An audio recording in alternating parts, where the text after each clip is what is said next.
ya teranglah. Yang namanya adegium kan perbuatan kriminal. Mana bisa tahan orang? Kalau orang tua-tua zaman-zaman dulu, bangke bagaimana disimpan bagusnya, rapatnya, lambat atau cepat akan tercium juga. Ini batin orang kan nggak bisa dipendam. Itu meledak keluar. Makanya janganlah sekali-sekali membuat kriminal. Assalamualaikum warahmatullahi wabarakatuh. Kita ketemu lagi. Kali ini masih bersama Bang Asrul Harun, ya, pakar hukum. Kemudian juga ya senior kami di UI, gitu ya, di UI Watch.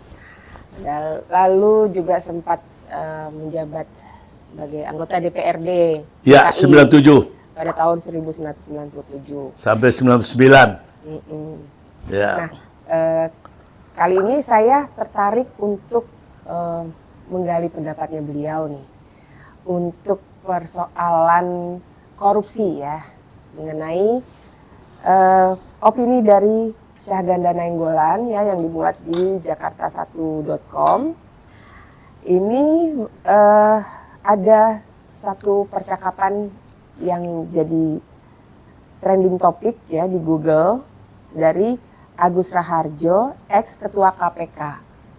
Ya pada saat itu dia sempat diminta oleh presiden kita untuk menghentikan kasus korupsinya yang diduga dilakukan oleh Setia Novanto mengenai IKTP. Nah, jadi dia membocorkan pembicaraan dengan Jokowi tentang kasus korupsi IKTP Setia Novanto itu.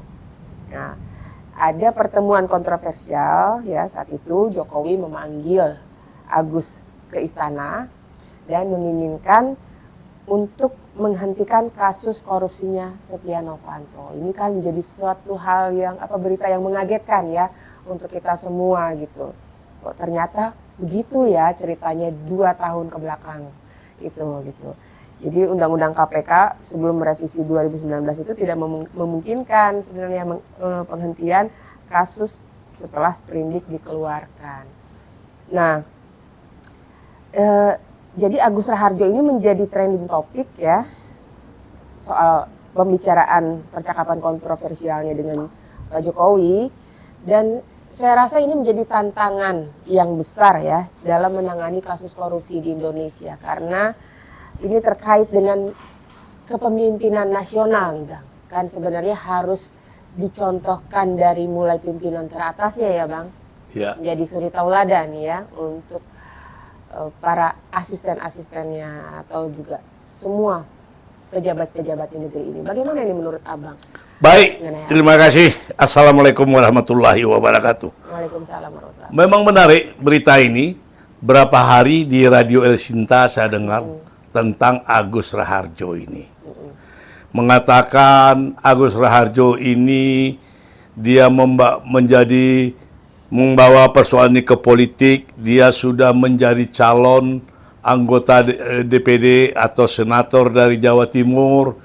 Itulah berita-berita yang saya dengar di Radio El Sinta pada jam 1 atau jam 12 malam.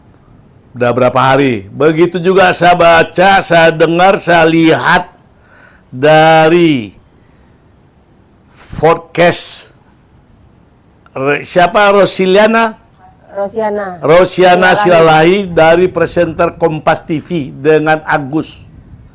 Yang beritanya saya dengar, ada saya simpan itu beritanya itu. Gimana tuh Bang? Ceritanya begini, menurut Agus, sebab Rosiana menanyakan apa benar Bapak dipanggil Pak Jokowi. Benar, suatu waktu saya diminta datang ke istana. Saya sendiri saja. Kata pada saat menjabat sebagai ketua KPK. Menjabat sebagai ketua KPK. Saya datanglah menghadap kepada dia.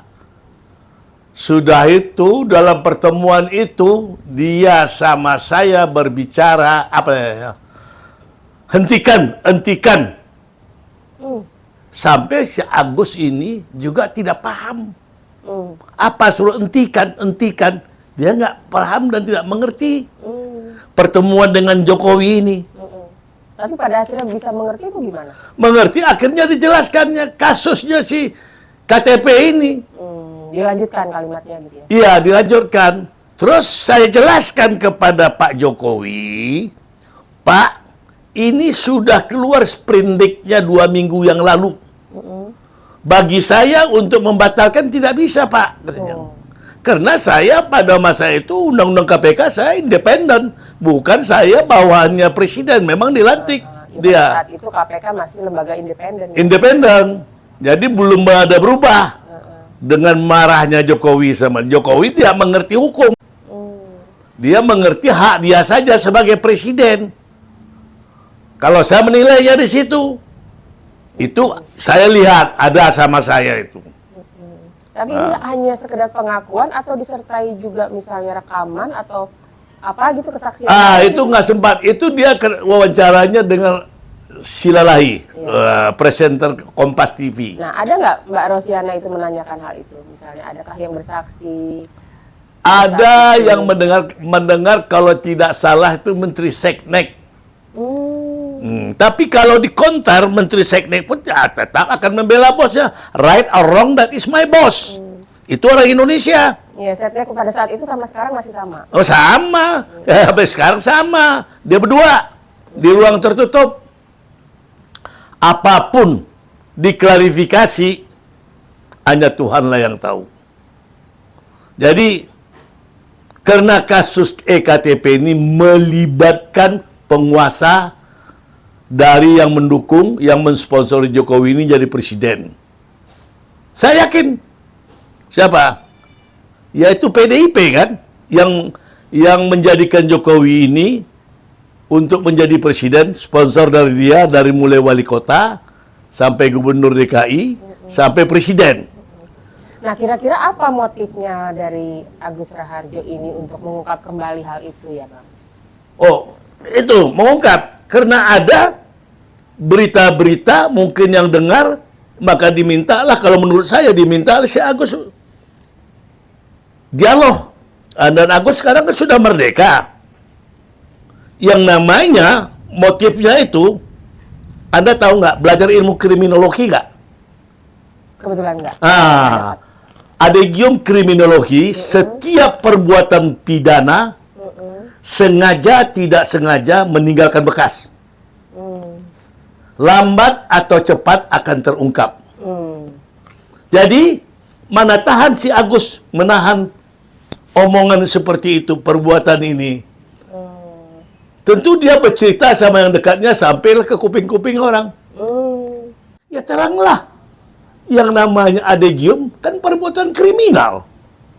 Mana bisa tahan orang? Kalau orang tua-tua zaman-zaman dulu, bangke bagaimana disimpan bagusnya, rapatnya, lambat atau cepat akan tercium juga.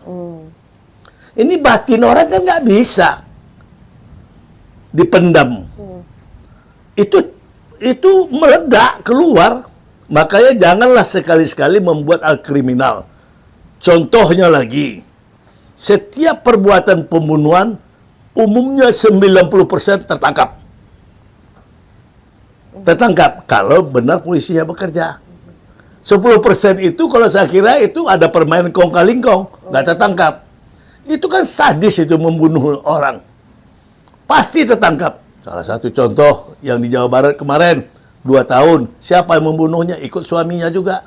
Terbongkar juga. Di Majalengka. Subang. Ya. Lihat, jadi nggak ada yang nggak terungkap. Jadi dalam hal ini juga? Ya inilah dia. Itulah adegium kriminologi.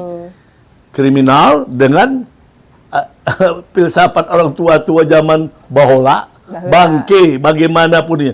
Jadi janganlah Pak Jokowi, hai saudara-saudaraku, bangsaku setanah air, janganlah kalian berbuat keonaran kriminal. Apapun juga akan terungkap. Saya ini penjahat-penjahat dari zaman dahulu tahun 64 di Jakarta, ini kawan saya semuanya banyak. Tapi saya nggak lakukan. Tapi kawan aja ya? Kawan. Karena ada yang menasihatin, Rol, kau boleh berkawan sama siapa saja semuanya. Apa kamu teman, tapi yang baik kamu tiru. Ya, Yang jelek jangan. Iya. Terus dalam hal ini ada apa pernyataan dari Pak Presiden? Agus. Pak Presiden. Presiden. Untuk Saya belum dengar, belum dengar lagi itu Pak Presiden. Tapi yang pronya Presiden saya tahu yakin dia marah. Karena si Agus ini tidak bisa membaca yang tersurat dan tersirat. Dia on the track, kalau menurut saya. Karena dia tidak bisa membaca. Ada yang tersirat, ada yang tersurat. Woi, bukan rame lagi. Ini berjamaah. Jadi tahun politik. Ini berjamaah. Putra mahkota juga ini, Bang. Iya, terang lah. Makanya sekarang konflik terjadi antara Megawati dengan Jokowi. Jadi mau tidak mau, masyarakat ya, Bang. iya. Jadi terungkaplah case ini. Ya, kalau saya menilai, penilaian saya, ahli psikologinya mesti tahu ciri-ciri orang baik dan tidak baik. Itu yang harus dilihat. Manusia berubah gitu, Bang. Bisa, tetapi itu manusia berubah itu karena faktor. Faktor apa? Faktor alam, faktor lingkungan. Iya. Nah, Mungkin lingkungan nyaman gitu. Ya nyaman. Ya, Bang. Dia berkuasa, dia bisa atur. Terjadilah yang punya proyek ini kan orang, yang punya otaknya ini kan orang si Najarudin, anak Partai Demokrat, anak buah Anas. Anas sudah saya kasih tahu juga, Nas, kau hati-hati sama Najarudin tuh, Nas. Kebetulan kenal ya, Bang? Oh, kenal baik lah saya sama SB. Jadi ini seperti ada seolah pertarungan dua kubu dong ya, Bang? Oh, sekarang ini Dengan terungkapnya apa percakapan yang kontroversial ini. Iya. Gitu. Jadi berarti menurut Abang Agus Raharjo ini di kubu mana nih, Bang? Di kubu Agus Raharjo ini dia, kalau saya lihat dia independen, dia DPD, nggak ada partai. Dia mencalonkan diri jadi senator. Dari DPD Jawa Timur yang saya dengar di radio. Apakah ada kepentingan itu juga gitu, Bang, ya, supaya untuk menarik minat masyarakat, kepercayaan masyarakat? Ya. Jadi kalau saya lihat Agus Raharjo ini bukan orang berpartai. Sama kayak saya nggak berpartai. Saya mudah muak lihat orang-orang partai kepentingan partai. Muak saya. Capek ya, Bang. Cuman saya waktu di DKI ketua saya menyetujui dulu Golkar Pak Taji Sobirin. Saya sikat orang korupsi di sana di DKI. Jika saya berhenti, saya berantem sama pokok. Alergi ya, Bang, sama korupsi. Jokowi saya dukung all out. Saya berantem sama pokok. Jadi gubernur. Kalau sahabat saya bela pokok, saya tahu dia sama sekolah. Tapi saya tidak. Sorry ya, kita tetap kawan. Tapi saya bela Jokowi. Makanya tertarik bahas korupsi ini memang udah dari dulu korupsi itu jadi satu hal yang bikin alergi gitu ya, Bang ya? Satu hal yang bikin alergi gitu ya, buat Bang Asrul. Oh iya, saya paling nggak suka yang korupsi. Nggak suka, udah gajinya, jaminannya ada. Keserakahan itu. Nah, itu yang saya nggak suka. Keserakahan, ketamakan ya. Ketamakan, itu. Berarti banyak anak bangsa kita yang miskin, yang susah dapat duitnya. Berarti ini soal rasa syukur ya, Bang? Tidak, orang nggak merasa bersyukur. Kufur nikmat. Kufur nikmat. Ya, inilah yang perlunya agama dan itu diajarin. Kalau orang beragama dia takut. Agama manapun melarang. Agama manapun melarang. Karena jatuhnya mencuri ya, Bang? Ya. Nah. Jadi itulah saya bilang. Saya tak mau menghina agama orang. Tetapi saya tidak suka dengan korupsi sama narkoba. Jangan orang jadi korban narkoba akibat orang ada itu. Dia yang masuk penjara. Padahal dia kelalaian aparat negara. Yaitu Bea Cukai dan polisi. Ada saran, Bang? Ada saran nggak buat Agus Raharjo ini untuk lebih terang benderang gitu apa yang diceritakannya? Saya minta kepada Agus Raharjo, Gus, jangan kamu takut, bongkar. Kebenaran itu tetap abadi. Walaupun lambat. Kamu tahu, jangan takut kamu dipitnah atau dipenjarain. Kamu didukung oleh Maha Kuasa kalau kamu yang beragama. Kebenaran. Kamu ingat, Soekarno, Pak Hatta, Sultan Syahrir dibuang oleh kolonial. Pak Hatta di Belanda pun masuk penjara. Memperjuangkan bangsa ini. Waktu dia jadi mahasiswa. Jangan kamu takut, Gus. Ungkap. Sekali sudah maju, itu harus tetap tuntaskan ya Bang? Iyalah, jangan jadi pasif. Jangan hipokrit. Jangan setengah-setengah ya Bang? Iya dong, kalau setengah-setengah lu masuk. Sudah terlanjur di muat di berbagai Tidak akan berita. ada orang yang mengaku atas perbuatan kalau dia salah. Kalau dapat dia menghindar. Kecuali kesadaran dari diri dia mengaku salah. Udah fakta-fakta seperti kejadian si Firly mau bagaimana berdalihnya segala macam, nggak bisa ngelak. Nggak bisa ngelak Iya. apapun.